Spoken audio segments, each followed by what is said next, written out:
সুধী শ্রোতাবৃন্দ, কোরআন শরীফ যে কতটা বৈজ্ঞানিক ধর্মগ্রন্থ, কোরআন শরীফ না পড়লে ভালোভাবে বোঝা যাবে না। আজকে একটা নিদর্শন আমি আপনাদের সামনে তুলে ধরছি। তিনিই তোমাদের জন্য সবকিছু তৈরি করেছেন, যা কিছু পৃথিবীতে আছে।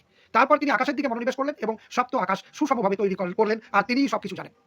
তাহলে আল্লাহ এখানে কি করলেন?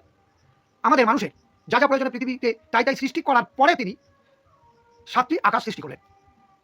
দেখেন, যারা 6, 7 এর উপরে তারা কিন্তু বলতে পারবে যে আকাশ যদি আগে সৃষ্টি না হয়, পৃথিবী কোথায় সৃষ্টি হবে? কারণ আকাশে তো পৃথিবীটা ভাসছে।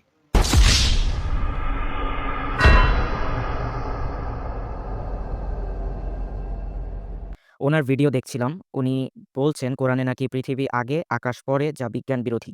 ভুল। উনি আরবি ব্যাকরণ জানেন না। তারপর থুম্মা মানে কি? আয়াতে তারপর শব্দটি মানে শুধু সময়ের ক্রম নয়, ক্লাসিক্যাল আরবি ব্যাকরণে গুরুত্ব পরিবর্তনের জন্য ব্যবহৃত হয়। আল্লাহ পৃথিবীর কথা শেষ করে তারপর আকাশের মতো বিশাল সৃষ্টির দিকে ফোকাস শিফট করেন।